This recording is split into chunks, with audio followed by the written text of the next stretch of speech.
மக்கள் அனைவருக்கும் வணக்கம். செய்தி நிறுவனங்கள் நினைச்சா என்ன வேணா சாதிக்க முடியும், எந்த அரசியல் கட்சி வேணா புரட்டி போடலாம் அப்படின்னு இத்தனை வருஷமாக உலகம் முழுவதும் இருக்கிற இந்த வரலாறை முழுமையாக உடைச்சது எது அப்படின்னா அமெரிக்காவோட தேர்தல் முடிவுகள் தான். அதில் ட்ரம்ப்போட வெற்றி இருக்கு இல்லையா, அது யாரோட வெற்றின்னு நீங்கள் கேட்டீங்கன்னு வச்சுக்கோங்க, ஒட்டுமொத்தமாக ட்ரெடிஷ்னலாக இருக்கக்கூடிய, அதாவது தாங்க தான் பல நூறு வருஷமாக இங்கே செய்தியை மக்கள்கிட்ட கொண்டு போய் சேர்க்குறோம், எங்கா நினச்சா மக்கள்கிட்ட என்ன மாதிரி விஷயங்களை திணிக்க முடியும்னு நினச்சிக்கிட்டு இருந்த நியூயார்க் டைம்ஸில் ஆரம்பிச்சு வாஷிங்டன் போஸ்ட்டை தொட்டு இப்படி முக்கியமாக இருக்கக்கூடிய செய்தி நிறுவனங்கள் எல்லா பேத்துக்கும் மிக முக்கியமான அடிதான் இந்த தேர்தல் முடிவு. இந்த தேர்தல் முடிவு ட்ரம்ப் அவர்களுடைய வெற்றியை மட்டும் கிடையாது, இங்கே உலகம் முழுவதும் ஒரு முக்கியமான மாற்று நகர்வை நம்மளால் பார்க்க முடியாது. என்ன அப்படின்னா, இந்த செய்தி நிறுவனம் நினைச்சா என்ன வேணாலும் நடத்த முடியும் அப்படின்ற ஒரு போக்கு இருந்துச்சுல, அந்த போக்கு முழுமையாக முடிவுக்கு கொண்டு வந்திருக்கு. அந்த முடிவுக்கு கொண்டு வந்து எலான் மாஸ்க் அவர்களுடைய ட்விட்டர் எக்ஸ் தளம் அப்படின்னு பொதுவாக நம்ம கருத்து தெரிவிச்சாலும் கூட அது அப்படி கிடையாது. ஏன் அப்படின்னா, இந்த மக்கள் எல்லா பேருமே ட்ரெடிஷ்னல் நியூஸ் பேப்பர்ஸ் இருக்காங்களே, இவங்க மேற்கொள்ளக்கூடிய அந்த பிரச்சாரம், அவங்களுக்குள்ள இருக்கக்கூடிய ஒரு உள்நோக்கம், இதையெல்லாம் ஓரளவுக்கு புரிஞ்சுக்கிறாங்க. ஏன்னா இன்னைக்கு சமூக வலைத்தளங்களுடைய அந்த தாக்கம் இருக்குல்ல, அது பெரிய லெவலில் வளர்ந்துருக்கு. இதனுடைய பட்டவர்த்தமான வெளிப்பாடு என்ன அப்படின்னா, இதை எதிர்த்து கமலா ஹாரிஸ் இருக்காங்களே, இந்த கமலா ஹாரிஸ் அவர்களுக்கு யார் யாரெல்லாம் ஆதரிச்சாங்கன்னா, அங்க இருந்த சினிமா பிரபலங்கள் இருக்காங்க, 99% சினிமா பிரபலங்கள் எல்லா பேருமே கமலா ஹாரிஸ் தான் ஆதரிச்சாங்க. அந்த பாப் சிங்கர்ஸ் பெரும்பாலும் யாரை ஆதரிச்சாங்க அப்படின்னா கமலா ஹாரிஸ் தான் ஆதரிச்சாங்க. அதுக்கப்புறம் இந்த டிவியில் வரக்கூடிய பிரபலங்கள் இருப்பாங்க, அவங்க யாரை ஆதரிச்சாங்கன்னா இந்த கமலா ஹாரிஸ் தான் ஆரம்பிச்சாங்க. செய்தி நிறுவனங்கள் 99% ஆதரிச்சது கமலா ஹாரிஸ் தான். அப்போ இவ்வளோ இன்ஃப்ளூயன்ஸ், அதாவது சொசைட்டியை இன்ஃப்ளூயன்ஸ் பண்ணக்கூடிய இவங்க எல்லாம் சேர்ந்து எல்லா பேரும் ஒரு பக்கம் நிற்கும் போது மக்கள் எல்லாம் வேற பக்கம் நிற்க வேண்டிய அவசியம் என்ன இருக்குது? அதுக்கு காரணம் இந்த சோசியல் மீடியா ஏற்படுத்தக்கூடிய மிக முக்கியமான தாக்கம். எனவே எதர் உண்மையோ அந்த உண்மையை ஓரளவுக்கு மக்கள்கிட்ட கொண்டு போய் சேர்க்க முடியுன்றது ஒரு பக்கத்து உண்மை. இன்னொரு பக்கத்து எது வெற்றிகரமாக எல்லா நாடுகளையும் பதிக்க முடியுது, இல்லாட்டி வெற்றிகரமாக இருக்கு அப்படின்னா அந்த நாட்டை பொறுத்த வரைக்கும் எது முக்கியமான பிரச்சனையா பேசப்பட்டது அப்படின்னா, உங்க எல்லா பேருக்கும் காதல் வந்து விழுந்திருக்கும், அங்கே இருக்கக்கூடிய மைக்ரேஷன், அதாவது புலம்பெயர்ந்து அமெரிக்காவுக்கு போகக்கூடிய மக்களுடைய வாழ்வாதாரம், அந்த மக்களுக்கு அங்கேயே குடியுரிமை வழங்க சம்பந்தப்பட்ட விஷயங்கள், இதுதான் முக்கியமான பிரச்சனையா இருந்துச்சு. இது இன்னைக்கு நேற்று கிடையாது. அமெரிக்காவோட ஒட்டுமொத்த வரலாறு இந்த புலம்பெயர்ந்து போற மக்கள் இருக்காங்களே, இவங்க சம்பந்தப்பட்ட விஷயங்கள் எப்பொழுதுமே காரசாரமான விவாதங்கள் உண்டு. அதன் அடிப்படையில் பார்க்கும்போது கமலா ஹாரிஸ் இருக்காங்க, அவங்க தான் வெற்றி பெறுவாங்க. ஏன்னா புலம்பெயர்ந்த மக்கள் எல்லாம் அவங்களுக்கு ஆதரவாக நிற்கிறாங்க. அந்த மைக்ரேஷன் பாலிசி இருக்கு இல்லையா, அது எல்லாமே கமலா ஹாரிஸ் சம்பந்தப்பட்ட விஷயங்கள் நல்லாவே இருக்கு. எனவே அவங்களுடைய ஓட்டு தான் பெரிய அளவு விழுகும். அங்கே அவங்க வாய்ஸ் தராங்க, இவங்க வாய்ஸ் தராங்க. பொதுவாக மெக்சிகன், அதாவது இடம்பெயர்ந்து போன மெக்சிகனுடைய வாய்ஸ் அவங்களுக்கு அதிகமாக இருக்கு. ஏசியாவிலேருந்து போன மக்களுடைய ஆதரவு கமலா ஹாரிஸ்க்கு இருக்கு. இப்படி எழுதி தள்ளினானுங்க சர்வே முழுவதும். ஆனால் சர்வே எல்லாம் நேர்மாறாக ரிசல்ட் வந்திருக்கு. ஏன் அப்படின்னா, அங்கே நீங்கள் சர்வே எடுக்கும்போது எது வாக்காளர்கள் யார் வாக்காளர்கள் நம்ம ஆளுங்களுக்கு தெரியாது. அதாவது கிரீன் கார்டு வச்சிருக்கவங்கள வாக்காளர் நம்மளால் நினச்சிக்கிறோம். அங்கே போய் கருத்து தெரிவிக்கலாம், ஆனால் ஓட்டுரிமை யார் யாருக்குன்றதை நீங்கள் கொஞ்சம் எடுத்து பார்த்தீங்கன்னு வச்சுக்கவேன்.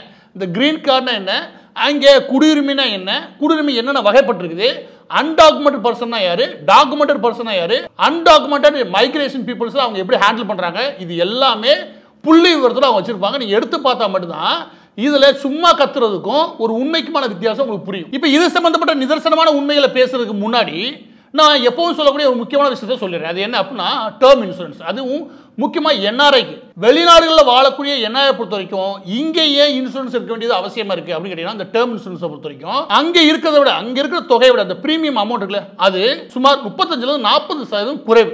முதலாவது காரணம். ரெண்டாவது, பல இடங்களில் 30-40 வயசு தான் அங்கே அந்த ஏஜ் லிமிட்டை கொடுத்துருப்பாங்க. இங்கே சுமார் 80 வயசு வரைக்கும் அதற்கான இன்சூரன்ஸ் பாலிசிக்கான லிமிட் இருக்கு இல்லையா, அது எல்லாமே இருக்குது. எனவே கவரேஜோடைய காலம் ரொம்ப அதிகம். நான் மீண்டும் சொல்றது என்ன அப்படின்னா, என்ஆர்ஐ பொறுத்த வரைக்கும் அவங்க வெளியில நகர்றதுக்கு முக்கியமான காரணமே தங்களுடைய குடும்பத்துக்கான ஃபைனான்சியல் ஸ்டெபிலிட்டியை உருவாக்குறதுக்காக தான். அப்படி இருக்கும்போது இங்கே இருக்கக்கூடிய குடும்பத்தினுடைய அந்த ஃபைனான்சியல் ஸ்டெபிலிட்டின்றது இப்படியான டேர்ம் இன்சூரன்ஸ் எடுக்கிறது மூலமாக உங்களால் ஓரளவுக்கு நிலைநிறுத்த முடியும்னா அது எடுக்க வேண்டியது அவசியம். இது என்னுடைய தனிப்பட்ட கருத்துன்னு வச்சுக்கோங்க. இதில் உங்களுக்கு குறைஞ்ச பிரீமியமில், மற்ற நாடுகளை விட மிக குறைவான பிரீமியமில் இந்தியாவில் சுமார் 1-2 கோடி ரூபாய் வரைக்கும் உங்களுக்கு கிடைக்குதுன்னா அதை எடுக்கிறது சாதுரியமான விஷயம். எனவே இங்கே இன்சூரன்ஸ் எடுக்க வேண்டியது, அதாவது அங்கேயும் இன்சூரன்ஸ் எடுக்க வேண்டியது அவசியமாக இருக்கும்.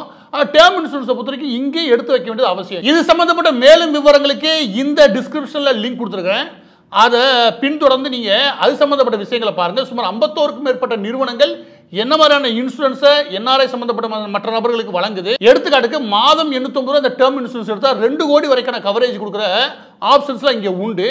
அதோட ஒப்பிடும்போது மற்ற நாடுகளில் இந்த அளவுக்கு டிஸ்கவுண்டோடையோ இல்லாட்டி இந்த அளவுக்கு குறைந்த விலையில் ஒரு டேர்ம் இன்சூரன்ஸ் எடுக்கிறது அரிது. இதில் டேர்ம் இன்சூரன்ஸுடைய ப்ரீமியம் அமௌண்ட் ஆரம்பித்து மற்ற விஷயங்கள் எல்லாம் இன்னும் குறையிறதுக்கான வாய்ப்பு எங்கே வருது அப்படின்னா, என்ஆர்ஐ பொறுத்த வரைக்கும் என்ஆர்இ அக்கௌண்ட்லேருந்து நீங்கள் இந்த டேர்ம் இன்சூரன்ஸ் எடுக்கிற பட்சத்தில் உங்களுக்கு ஜிஎஸ்டி ஒட்டுமொத்தமாக தள்ளுபடி ஆகும். அது ஒரு சுமார் 18% வரைக்கும் தள்ளுபடி ஆகுது. அதோட சேர்த்து நோட்டல் டிஸ்கவுண்ட் சொல்லி ஒரு 5% ஒரு ஒட்டுமொத்தமாக இந்த ஆனுவல் ப்ரீமியம் இருக்குல்ல, அதில் டிஸ்கவுண்ட் கிடைக்கும் போது ஒட்டுமொத்தமாக இது 23% அளவுக்கு உங்களுக்கு குறைவாக கிடைக்கிறதுக்கான வாய்ப்புகள் உண்டு. என்ஆர்ஐ பொறுத்த வரைக்கும் மிக முக்கியமான கவலை என்ன அப்படின்னா, வெளிநாடுகளில் சப்போஸ் எதிர்பாராத விபத்துகள் இல்லாட்டி மரணங்கள் ஏற்படுதுன்னா இங்கே எப்படி கவரேஜை நம்ம கிளைம் பண்ணுறதுன்றது இதுக்கான அவசியமே கிடையாது. இங்கே போதுமான அளவுக்கு அதற்கான ஏற்பாடுகளும் 24 அதுக்கான சர்வீஸையும் இங்கே கொடுக்குறாங்க. எனவே இந்த டேர்ம் இன்சூரன்ஸ்க்கான கிளைமை பொறுத்த வரைக்கும் ஆன்லைனில் இதை முடிச்சிட முடியும். அதற்கான போதுமான விவரங்களும் நம்ம கொடுத்துக்கூடிய அந்த லிங்க்ல இருக்கு இல்லையா, அதில் எல்லா விவரங்களும் கிடைக்கும் உங்களுக்கு. இதில் சுமார் 40க்கும் மேற்பட்ட நிறுவனங்கள் வெவ்வேறு விதமான ஆப்ஷன்ஸை கொடுக்குறாங்க. என்ஆர்ஐக்கு மட்டும் கொடுக்கக்கூடிய மிக முக்கியமான ஆப்ஷன்ஸில் மிக முக்கியமானது இந்த எக்ஸ்ட்ரா காஸ்ட் இல்லாமல் அது வரைக்கும் கட்டப்பட்ட ப்ரீமியம் அமௌண்ட்டை திரும்ப பெறுறது. அதாவது ஒரு லாங் டேர்முக்கு நீங்கள் டேர்ம் இன்சூரன்ஸை எடுத்து தொடர்ந்து ப்ரீமியம் அமௌண்ட்டை கட்டுறீங்க. ஆனால் ஒரு குறிப்பிட்ட காலத்துக்கு அப்புறம் அதை மொத்தமாக டெர்மினேட் பண்ணுறீங்கன்னு வச்சுக்கோங்களேன், அதற்கான ப்ரீமியம் அமௌண்ட்டில் ஃபுல்லாமே சேர்த்து மீண்டும் பெறுவதற்கான ஆப்ஷன்ஸ்லாம் இங்கே இருக்குது. எனவே அதையும் சேர்த்து கவனமாக எடுத்து மொத்தமாக என்னென்ன கம்பெனிகள் எப்படியான வசதிகளை என்ஆர்ஐக்கு கொடுக்குறாங்க, அதில் எது நமக்கு வசதியானதுனால நீங்கள் எல்லா நிறுவனத்தையும் ஒப்பிட்டு இறுதியாக உங்களுக்கு எது வசதியானதோ அதை தேர்வு செய்கிறது என்னை கேட்டீங்கன்னா மற்ற நாடுகளை விட இங்கே எடுக்கிறது நல்லது. இப்போ மீண்டும் விவகாரத்துக்குள்ள வரலாம். அதில் நாம் கவனிக்க வேண்டியது என்ன அப்படின்னா, இந்தியா ஒரு என்பிஆர்னு ஒன்று கொண்டு வந்துச்சு, ஞாபகம் இருக்கா? பிஜேபி கொண்டு வந்து தானே குதிச்சானுங்க 1924 நினைக்கிறேன். அப்போவே அவன் என்ன பண்ணான், யார் அமெரிக்கா என்ன பண்ணா அப்படின்னா நேஷனல் பாப்புலேஷன் ரிஜிஸ்டர் ஒன்று கொண்டு வந்தான். அதாவது தன்னுடைய நாட்டில் எவ்வளோ மக்கள் இருக்கான், அவன் யார் அவனை எப்படி வகைப்படுத்தணும். அவங்க எப்படி வகைப்படுத்த முயற்சி பண்ணாங்க அப்படின்னா அன்ஆத்தரைஸ்டு இமிகிரண்ட்ஸ், அதாவது எந்த விதமான அனுமதி பெறாமல் அவங்க நாட்டுக்குள்ளே வந்தவங்க, இன்னொருத்தவங்க சட்டப்படியே உள்ளே வந்தவங்க ஆனால் நாட்டுடைய குடிமக்கள் கிடையாது, இன்னொருத்தவங்க குடிமக்கள். இந்த மாதிரி மூன்றாக பிரித்து அதில் கிரீன் கார்டு யார் கொடுக்கணும், மற்றவங்களை எப்படி நடத்தணும், இந்த மாதிரி வகைப்படுத்தலாம் வச்சுக்கோங்க. எனக்கு சுமார் 49% மக்கள், அங்கே இருக்கக்கூடிய 49% மக்கள் தான் அந்த நாட்டினுடைய குடிமக்களாக இருக்காங்க. அதாவது அந்த நாட்டுடைய குடியுரிமையோடு இருக்காங்க. மற்றவங்க எல்லாம் ஒன்று அன்டாக்குமெண்டாக இருக்காங்க, இல்லாட்டி சட்டப்படியே போய் குடியிருக்காங்க வச்சுக்கோங்க. இதில் நாம் கவனிக்க வேண்டியது என்ன அப்படின்னா, இது எதனால் 1924 கொண்டு வரோம் அப்படின்னா, இன்ன வரைக்கும் ட்ரம்ப்புக்கு இருக்கக்கூடிய முக்கியமான ஆதரவு என்ன அப்படின்னா, அந்த மக்களில் யார் உள்ளே வராங்க யார் வெளியே போகிறாங்க, அவங்களுக்கு ஏன் நம்ம செலவு பண்ணணும், எவ்வளோ செலவு பண்ணுற கணக்கு வழக்கு வேணாமா அப்படின்னு ட்ரம்ப் சொல்கிறாரு. அதுக்கு அங்கே ஆதரவு இருக்குது. ஆனால் இங்கே என்ன பண்ணுறாங்க அப்படின்னா, அதாவது செய்தி நிறுவனங்கள் தங்களுடைய விற்பனையை அதிகப்படுத்துறதுக்கு என்ன பண்ணுறாங்க அப்படின்னா, இல்லை எல்லா பேரையும் அரவணைச்சிக்கணும் இப்படின்னு பொதுத்தன்மையோடய பேசுறது. இந்த பொது புத்தியில் இப்படி வேணாலும் பேசலாம். அதாவது நம்ம ஊரில் பேசலாம், இல்லை பங்களாதேஷ்லேருந்து வந்தாங்களா வாங்க, பாகிஸ்தான்லேருந்து வந்தால் வாங்க, ஸ்ரீலங்காலேருந்து வந்தால் வாங்க, எல்லாத்தையும் வாங்கன்னு கூப்பிட்டா நான் உங்களுக்கு சொல்ல வேண்டிய விஷயம் என்னன்னா, வீட்டில் 10 பேர் இருக்கீங்க, 2 பேர் சம்பாதிக்க போகிறீங்க, 10 பேரை காப்பாற்றுறோம். 2 பேர் வராங்கன்னு வச்சுக்கோங்க, எக்ஸ்ட்ரா 2 பேர் வராங்க, அவங்களுக்கு ஒரு உதவி செய்யணும். எக்ஸ்ட்ரா ஒரு 100 பேர் வந்து உட்காந்தாங்க அந்த வீட்டில், இந்த 2 பேர் சம்பாரிச்சு 100 பேருக்கு சாப்பாடு போட்டால் இதை விளங்குமா? அந்த மாதிரி தான் நாடு. நாட்டில் டேக்ஸ்னு ஒன்று கட்டுறாங்க, அந்த டேக்ஸை வாங்கி அந்த மக்களுடைய வாழ்வை முன்னேற்றத்துக்காக நம்ம பாடுபடுறோம். அந்த இடத்துல அன்அஃபிஷியலாக, அதாவது எந்தவித சட்டத்துக்கு புறம்பாக குடிபெயரக்கூடிய மக்களுடைய எண்ணிக்கை அதிகரித்து அவங்க வந்து உட்காந்துக்கிட்டு அவங்களும் அந்த பெனிஃபிட்டை அனுபவிச்சாங்கன்னா அந்த வரி கொண்ட முறைகளை அந்த டேக்ஸ் சிஸ்டம் எப்படி ஒர்க் பண்ண முடியும்? அங்கே இருக்க மக்களுக்கு எந்த விதமான நலத்திட்டங்களை உருவாக்க முடியும்? அதை எப்படி நம்மளால் மானிட்டர் பண்ண முடியும்? இதுதான் அங்கே இருக்க தலைவலி. இது இன்னைக்கு தேர்த்து கிடையாது, 1920களிலேயே அமெரிக்கா எதிர்வச்ச ஒரு முக்கியமான விஷயம். ஆனால் இங்கே இன்னைக்கு தான் கொண்டு வரோம். அதாவது அமெரிக்காவுக்கு அடுத்து 100 வருஷத்துக்கு அப்புறம் தான் நம்ம என்பிஆரை கொண்டு வரோம்.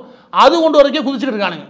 அங்கே ஆதரவு வர்றது காரணமே என்பிஆர். அதாவது எவன் நம்ம நாட்டுடைய சிட்டிசனோ அவனுக்கு எப்படி நம்ம போதுமான வசதிகளை உருவாக்குறது, அதை தாண்டி யார் வரணும் யார் வரக்கூடாது, வந்த நபர்களில் யார் சரியான நபர்கள், யார் நம்ம இங்கே வச்சுக்கணும் இப்படின்ற முடிவுகள் இருக்குல்ல, இது தீவிரமான பாலிசி தேவைன்னு. ஆனால் இந்த பாலிசியை பொறுத்த வரைக்கும் அங்கே உட்காந்துட்டு விதாண்டவாதம் என்ன பேசுவேன் அப்படின்னா, நான் மட்டுமா வந்தேன், ஐரஸ்லேருந்து ட்ரம்ப் தான் வந்தார், கமலா ஹாரிஸ் ஏசியாவிலேருந்து வந்தாங்க, வந்தவன் ஃபுல்லாக வெளிநாட்டிலேருந்து வந்தவன்டா, அங்கேருந்து அமெரிக்க நேட்டிவ் இந்தியன் ஃபுல்லாக அழிச்சிட்டு எல்லாருமே கூடி வந்தோம். ஆரம்ப காலத்தில் இந்த வாஷிங்டன் வந்தார் இல்லையா, அந்த காலத்தில் ஆரம்பத்தில், அதாவது அமெரிக்காவுடைய முதலாவது தேர்தல் நீங்கள் எடுத்து பார்த்தீங்கன்னா மொத்தமே 28,000 பேர் ஓட்டு போட்டுப்பேன். ஆனால் அது அமெரிக்க தேர்தல் நம்ம இன்னொரு சொல்லிட்டு இருப்போம்னு வச்சுக்குவேன். அது அந்த ஓரத்தில் இருக்கிற கடலோரம் இருக்கக்கூடிய ஒரு குறிப்பிட்ட பகுதி மட்டும் தான் ஆக்கிரமிப்பு பண்ணி வச்சுட்டாங்க. அதில் இருந்த மக்கள் ஐரஸ் மக்கள் இருந்தாங்க, ஸ்பானிஷ் இருந்தாங்க, ஜெர்மனியன் இருந்தாங்க, அதுக்கப்புறம் இங்கிலீஷ் பீப்புள்ஸ் இருந்தாங்க, இப்படி நிறைய பேர் இருந்தாங்க. இந்த இங்கிலீஷ் பீப்புள்ஸ் அந்த காலத்தில் என்ன பண்ணுவாங்கன்னா, அந்த ஊரில் உருப்படாதவன் எல்லாம் இழந்தவன், அதாவது ஹோம்லெஸ் பீப்புளாக இருப்பாங்க, அவங்கள ஃபுல்லாக என்ன பிடிச்சி அமெரிக்கா அனுப்பி வைப்பாங்க. அந்த நேரத்தில் நீங்கள் ஒரு வரலாறு படிச்சுன்னு வச்சுக்கவேன், ஒரு வித்தியாசமான வரலாறு இருக்கும். இதை பிடிச்சிக்கிட்டு, அதாவது ஒரு 400 வருஷத்துக்கு முந்தைய ஒரு வரலாறை பிடிச்சிக்கிட்டு, நீங்களாம் அந்த காலத்தில் குடி வந்தவங்க, அப்ப நீ எப்படி என்னை கேள்வி கேட்கலான்றாங்க. இந்த அமெரிக்கான்ற ஒரு நாடு உருவானது இப்படி புலம்பெயர்ந்த மக்களால தான் உருவாச்சு அப்படின்னு ஒரு வாதம் வைக்கிறாங்க. அது வரலாற்று ரீதியாக சரியா இருக்கும். ஆனா புலம்பெயர்ந்துன்ற வார்த்தைக்கு பின்னாடி 600 வருடங்களுக்கு முன்னாடி அங்கே போய் செட்டில் ஆகி அங்கே பாடுபட்டதெல்லாம் இங்கே கொஞ்சம் வரலாறு நீங்க படிச்சு வச்சுக்கோங்க. ஏன்னா ஒருத்தரோட வரலாறு நியூ மெக்சிகோன்னு ஒரு பகுதி, அந்த பகுதிக்கு யாராவது ஒரு குடும்பம் ஒரு 10 தலைமுறை அங்கே இருக்கக்கூடிய ஒரு ஐரஸ் பீப்புளோ இல்லாட்டி ஏதோ ஸ்பானிஷ் பீப்புளோ அவங்களுடைய வரலாறை மட்டும் கேளுங்க, உங்களுக்கு ரத்தம் சொட்ட சொட்ட இருக்கும். ஏன்னா அந்த அளவுக்கு அங்கே அவங்களுடைய முன்னோர்கள் உழைச்சு அந்த நாட்டை உருவாக்கியிருக்காங்க. எனவே நேற்று போய் உட்காந்துக்கிட்டு நீ நானும் ஒண்ணுன்னு வச்சுக்கவேன், அவனுக்கு கோவம் வருமா வராதா? நம்ம ஊர் மட்டும் கிடையாது, இந்த கமலா ஹாரிஸ் ஆதரிச்சாயில அவன் இப்பெல்லாம் பேசுற வியாக்கியதை அப்படின்னா எல்லா பேரும் அரவணைச்சுக்கணும். ஏன்னா நம்மளும் அப்படிதான் வந்தோம் அவன் பேசுறானுங்க. ஆனால் ட்ரம்ப் பேசுறது தான் நியாயமான விஷயம். ஒரு நாட்டை நீங்க காப்பாற்றணும்னு நினைக்கிறீங்கன்னா அதுல என்ன மாதிரியான பாலிசி யதார்த்தமா வேணும் அப்படின்றத அவர் பேசினாரு. ஆனா கமலா ஹாரிஸ் போன்றவர்கள் பெரிய ஞானி மாதிரியும் பெரிய ஆன்மீக குருகள் மாதிரி பேசியிருந்தாங்க பாருங்க. அதுதான் முதலாவது பிரச்சனை. அது எல்லாமே ட்ரம்புக்கு எதிராக போகணும்னு நினைச்சு இந்த செய்தி எழுதி தந்தாங்க. ஆனா இவங்களுக்கு நேர எதிராக போய் ட்ரம்ப் வெற்றி பெற்றார். பதிவோட இறுதியாக நான் சொல்ல வேண்டிய விஷயம் என்ன அப்படின்னா, நீங்க அமெரிக்காவுடைய வரலாறு இல்லையா, அதை தயவுசெய்து சொல்றேன், சும்மாவது விளையாட்டுக்காக தேடி படிங்க. அப்படி படிக்கும்போது விக்கிபீடியா போட்டு தேடி படிக்காதீங்க. நீங்க உண்மையிலே அதோட யதார்த்தமா அதோட ஸ்டேட்ஸ் ஒவ்வொரு ஸ்டேட் இல்லையா அது உருவான வரலாறு, அது ஆரம்ப காலத்தில் எப்படி இருந்துச்சு, பின்னாடி எப்படி அது வளர்ந்துச்சு, அங்கே நேட்டிவ் அமெரிக்கனை கொண்டாங்க, அது இதெல்லாம் இல்லையா, அதை விட பெருசுலாம் என்ன இருக்குது என்னன்னா ஐரஸ், பிரிட்டிஷு, அதுக்கப்புறம் பிரெஞ்சு பீப்புள்ஸ் இவங்களோட சண்டை, அந்த உள்நாட்டில் நடக்கூடிய சிவில் வார், இதெல்லாம் படிக்கும்போது உங்களுக்கு ஒரு விஷயம் தெளிவுபடும். என்ன அப்படின்னா அங்கே போய் எல்லாரும் குடியேந்துட்டு வெறும் நேட்டிவ் அமெரிக்கன்ஸ் மட்டும் அழிக்கிறாங்க அப்படின்றது வரலாறு இல்லை. இவங்களுக்குள்ளே ஒரு பெரிய சண்டை இருந்துச்சு. ஒரு மண்ணில் இவ்வளோ வரலாறு இருக்குன்னா அதில் அமெரிக்கா பொறுத்த வரைக்கும் அவ்வளோ வரலாறு இருக்கும், படிக்கவும் நல்லா இருக்கும், எல்லா தரப்பு மக்கள் போவாங்க. ஆரம்பத்தில் ஜெர்மனிலாம் பார்த்தோன்னு வச்சுக்கோங்க, இப்போ படிக்காதவங்கன்னே சொல்லுவாங்க வச்சுக்கோங்க. இந்த ஐரஸ் பீப்புள் வந்து யாராவது கேத்தலிக் சர்ச் சம்பந்தம் வந்தால் வச்சுக்கோங்க, ஐயோ இவங்க வந்துட்டாங்க காலரா பரவதுக்கு இவங்க தான் காரணம்ட்டுவாங்க. சீனாலும் யாரும் வந்துட்டாங்க வச்சுக்கோங்க, ஐயோ இவங்க வந்துட்டாங்க, இவங்க வந்தாங்கன்னா பிளேக் நோய் பரவுண்டுவாங்க. இந்த மாதிரி ஒவ்வொரு மக்களை பற்றியும் அந்தந்த பகுதிகளில் அதாவது மைக்ரேட் ஆகி வராங்களே அவங்கள பற்றியான ஒரு பொதுவான பொது புத்தியில் இப்படியான சிந்தனை எல்லா காலமும் இருந்துச்சு. இன்னைக்கு நேற்று கிடையாது. இந்த கடைசியாக கொரோனா பரவச்சு பாருங்க, அதுக்கே மெக்சிகன்ஸ் தான் காரணம், அவங்க வரதுனால இங்கே பரவுது அப்படின்னு பரவச்சு. எனவே அந்த அமெரிக்காவுடைய குணாதிசயமே அந்த குணாதிசயமே இந்த புலம்பெயர்ந்து மக்கள் இருக்காங்களே அவங்கள பற்றின ஒரு பொது சிந்தனை இருக்கும். ஆனால் இது எல்லாத்தையும் விட ட்ரம்ப் வெற்றிக்கு இன்னொரு முக்கிய காரணம் இருக்குது.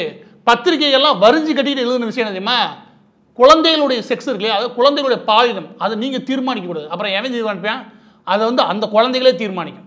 எனக்கு பிறந்த குழந்தை பெண் குழந்தை, அவனுக்கு பிறந்தது ஆண் குழந்தைன்னு யார் மெடிக்கல் ரிப்போர்ட் சொல்லுது, ஹாஸ்பிட்டல் சொல்கிறாங்க. அதெல்லாம் நீங்கள் சொல்லாதீங்க. அப்புறம் குழந்தைகளே தீர்மானிப்பாங்களா, வளரும் போது அது நடக்கிறத வச்சு அதுகளே தீர்மானிக்கட்டும் கொஞ்சம் கொஞ்சமாக அப்படின்னு இவங்க அறிவுபூர்வமாக பேசிட்டாங்க. எப்படி இந்த பாலின விவகாரத்தில் இவங்க பண்ண சேட்டை இருக்கு பாருங்க. இந்த 7 கலரை வச்சுட்டு ஊர் ஊராக சுற்றி தெரிஞ்சாங்க, அதில் பெட்ரோலும் கோவமாயிட்டாங்க. உண்மையிலே கமலா ஹாரிஸ் தோற்றதுக்கு அவங்களும் முக்கிய காரணம். ஏன்டா ஊரில் மற்றவங்களும் குழப்பினீங்க சரி, கொண்டாடங்கிட்டாடம் தெரிஞ்சிங்க சரி, கடைசியில் வகுப்பறை வரைக்கும் கொண்டு விட்டுருக்கீங்களா பெட்ரோல்லாம் கோவமாயிட்டாங்க. எனவே எல்லா பேரும் சேர்ந்து ட்ரம்புக்கு ஓட்டு போட்டு தள்ளிட்டானுங்க. இந்த மாதிரி காரணம் மட்டும் எனக்கு கிடையாது வச்சுக்கவேன் ட்ரம்போட வெற்றிக்கு வேற யாரும் கிடையாது. இந்த அதிக பிரசிங்கத்தனத்தோட ஓவர் சுதந்திரத்தோட ரைட்ஸ் பேசினா இல்லை, அதாவது உரிமை பேசினா பாருங்க, அவங்க தான் காரணம். இறுதியாக இன்னைக்கு நாம பார்த்த டேர்ம் இன்சூரன்ஸ் சம்பந்தப்பட்ட விவரங்கள் எல்லாமே டிஸ்கிரிப்ஷன் லிங்க் கொடுத்துருக்கோம், அதில் போய் முழு விவரங்களை பாருங்க. அதில் சுமார் 40க்கும் மேற்பட்ட நிறுவனங்கள் இருக்கு. அதை ஒப்பிட்டு உங்களுக்கு எது சரியானதோ அதை தேர்வு செய்யுங்க.